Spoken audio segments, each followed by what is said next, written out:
రాష్ట్ర ముఖ్యమంత్రి YS Jaganmohan Reddy SC ST BC మైనార్టీలకు ఎంతో విలువ ఇచ్చారని, టీడీపీ హయాంలో చంద్రబాబు నాయుడు ఎస్సీలను అనగదొక్కారని మేరక మురళీధర్ అన్నారు. ఈ సందర్భంగా మాట్లాడుతూ గూడూరులో మాజీ ఎమ్మెల్యే గెలిచిన కొద్ది రోజుల్లోనే పార్టీ మారి నమ్మక ద్రోహం చేశారని, లోకల్ అని మాట్లాడుతున్నాడని, లోకల్ అంటే నల్లపరెడ్డి ప్రసన్నకుమార్ రెడ్డి కోవూరులో వెళ్లి గెలవగలడా, నేదురుమల్లి జనార్దన్ రెడ్డి బయట వెళ్లి గెలవగలరా అని తెలియజేశారు. తాను ఎక్కడా కూడా పదవుల కోసం పాకులాడలేదని, తన మీద నమ్మకంతో తనకు ఎమ్మెల్సీగా ఇప్పుడు కూడా ఎమ్మెల్యే అభ్యర్థిగా అవకాశం ఇచ్చారని, తాను నమ్మక ద్రోహం చేయనని మేరక మురళీధర్ తెలియజేశారు.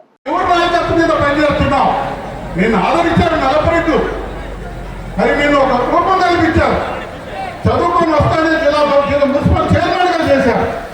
వాళ్ళకి ఏమైనా ఒక కృతజ్ఞత భావంతో వాళ్ళతో ఉన్నావా?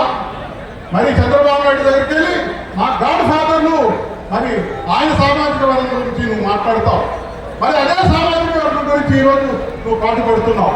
లోకల్ అని మాట్లాడతావు. నీ గాడ్ ఫాదర్ లోకలా అని నేను అడుగుతున్నా. ఎంత విశ్వాసఘాతంగా నువ్వు మాట్లాడుతున్నావు.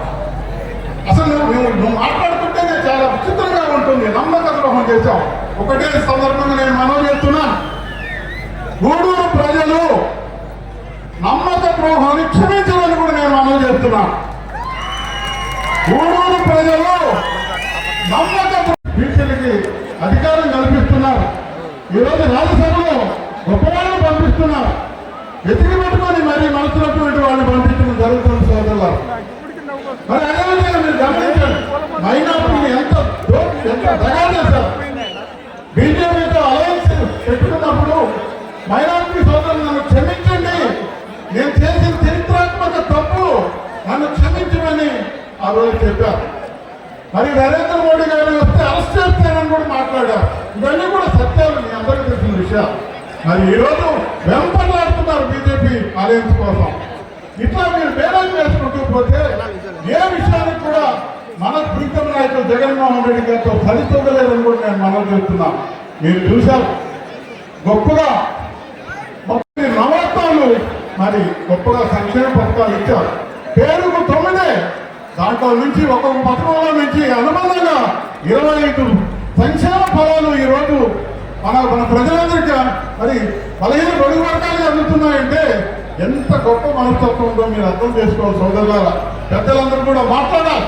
అందువల్ల నేను త్వరగా ముగిస్తాను సోదరులారా. ఒక్కసారి వేరే చేసుకోండి. అందుకే జగన్మోహన్ రెడ్డి గారి కుటుంబం, డాక్టర్ వైఎస్ రాజశేఖర రెడ్డి గారు ఉన్నా, మన ప్రీతం నాయకులు జగన్మోహన్ రెడ్డి గారు ఉన్నా, ఇక్కడనే మనస్తత్వం ఉంది కాబట్టి ఎప్పుడు వర్షాలు మరి సకాలంలో పడతాయని కూడా నేను మనవి చేస్తున్నాను. ఎందుకు 14 ఏళ్ళు చంద్రబాబు నాయుడు గారు కరువు కాల్సిందిగా నేను మనవి చేస్తున్నాను. సోదరులారా, ఈ రకంగా వేరే చేసుకుంటే పెద్దలంతా కూడా గొప్పగా మాట్లాడవలసిన అవసరం ఉంది. మాట్లాడతారు కూడా. ఈ రోజు పనిచేసి మన ముందుకు వచ్చి నన్ను ఆదరించమని మన ప్రీతం నాయకులు అడుగుతున్నారు. ప్రపంచ చరిత్రలో ఎక్కడ రాజకీయంలో ఒక నూతన ఒరవడిని కూడా నేను మనం చేస్తున్నాను. పని చేస్తున్నాను, నన్ను ఆదరించండి. బడుగు బలహీన వర్గాన్ని అర్థం చేసుకున్నాను, నన్ను ఆదరించండి అని మనం ముందుకు రావడం జరిగిందని కూడా నేను మనం చేస్తున్నాను సోదరులారా. ఈ సమయం నేను మనం చేసుకుంటున్నాను సోదరులారా. చాలా విషయాలు పెద్దలందరూ కూడా వివరిస్తారు. నేను 2-3 విషయాలు మాత్రమే మీకు సంతోషంగా పంచుకోదలుచుకున్నాను. సరైన సమయం వచ్చింది. మనం బేరేజ్ వేసుకోవాల్సిన అవసరం వచ్చింది. మనం సింపుల్ గా బేరేజ్ వేసుకుంటాం.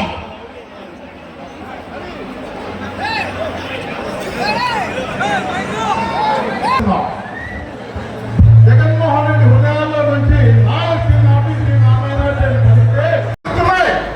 నీకు గుణపాఠం చెప్పి తీర్తాయని కూడా నేను ఈ సందర్భంగా నేను మనవి చేస్తున్నాను. సోదరులారా, ఒకటే ఒక్క మాట ఇస్తున్నాను. జగన్మోహన్ రెడ్డి సార్ నన్ను ఆశీర్వదించారు. పని చేసుకుంటూ పోతున్నాను నేను. నన్ను ఆశీర్వదించారు పార్టీ పెద్దలు, ముఖ్యంగా పైకి వచ్చినటువంటి గౌరవనీయులు మన జిల్లా వాసి మరి శ్రీతములు విజయసాయి రెడ్డి గారు గొప్పగా గమనిస్తూ ఉన్నారు. మాలాంటి కష్టపడే వాళ్ళని గమనించారు, పైకి తీసుకొస్తున్నారు. నేను ఎక్కడా వెంపలేదు. మరి ఎమ్మెల్సీ నాకు ఇచ్చి గౌరవించారు కష్టపడ్డాను కాబట్టి. మరి అది కూడా కాకుండా మరి మరి మరి నాకు అది ఇప్పించారు, ఇప్పించి గౌరవించారు. పని చేసుకుంటూ వెళ్తున్నా. ఈ రోజు నేను ఇక్కడ ఉన్నానంటే సర్వే రూపంలో మీరు అందరూ కుమ్మడిగా నన్ను కోరుకున్నారు, నన్ను ఆస్వాదించారు. గొప్ప విషయం గొప్పగా మీరందరూ సర్వేలో నన్ను అండగా నిలబడ్డారు. నేను వెంపరెడ్డి గొప్పగా 2 పదవులు ఇచ్చాను. నేను నా మనసులో ఉంది అడుగు వ్యవసాయం చేయాలని నా మనసులో ఉంది. అయినా సర్టిఫికేట్ చేసి గౌరవించాను. ఆ మనసులో ఉన్న భావాన్ని వెంకటేశ్వర స్వామికి నేను చెప్పుకున్నాను. ఆ మహాత్ముడు మీ అందరిలో దూరి నాకు మంచి రిపోర్ట్ ఇచ్చి ఈరోజు నేను ఈ స్థాయిలో ఉన్నానంటే అది మీ శిక్షణను కూడా నేను ఈ సందర్భంగా నేను మనం చేస్తున్నాను. నేను ఒక్కటి స్పష్టంగా చెప్తున్నాను సోదరులారా, నమ్మక ద్రోహం చేయను. సంస్కారమైనటువంటి గౌరవంగా మీరందరూ కార్యకర్తలను కాల్వనిచ్చే విధంగా ఉంటాను. నేను కూడా ఎప్పుడు కార్యకర్తగానే ఉంటానని మీకు ఈ సందర్భంగా చేసుకుంటూ పెద్దలందరూ మరి గొప్పగా మాట్లాడాల్సిన అవసరం లేదు. నేను మీ అందరి దగ్గర సవినయంగా జగన్మోహన్ రెడ్డి గారి ద్వారా ఆశీర్వదించి చిన్న కుటుంబం నుంచి వచ్చిన వ్యక్తికి ఆశీర్వదించి ఎమ్మెల్యేని చేస్తే మరి పశువుకు ప్రాణాన్ని ఆడకముందే చంద్రబాబు గారి కాళ్ళ మీద పడి అతని వ్యక్తిత్వాన్ని దిగజార్చుకున్నారని కూడా నేను మనవి చేస్తున్నాను. అందుకే మీరు గొప్ప తీర్పిచ్చారు. లాస్ట్ ఎలక్షన్ లో 2019లో గుణపాఠం చెప్పారు. చరిత్రలో గూడూరు చరిత్రలో లేని విధంగా గుణపాఠం చెప్పారని కూడా నేను మనవి చేస్తున్నాను. ఈ మధ్య చాలా యువకులు మాట్లాడుతున్నారు.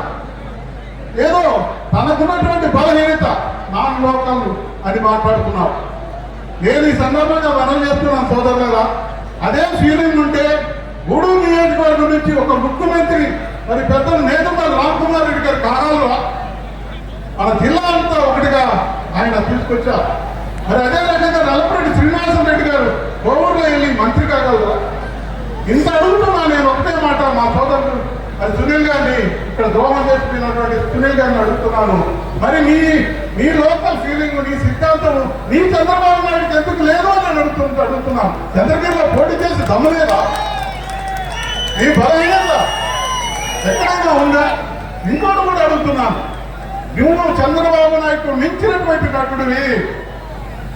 నువ్వు మాట్లాడితే ఒక సామాజిక వర్గం గురించి మాట్లాడుతున్నావు.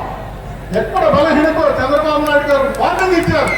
నీకు రెడ్డి సామాజిక వర్గం అంతా కూడా దూరం ఉంది పోయి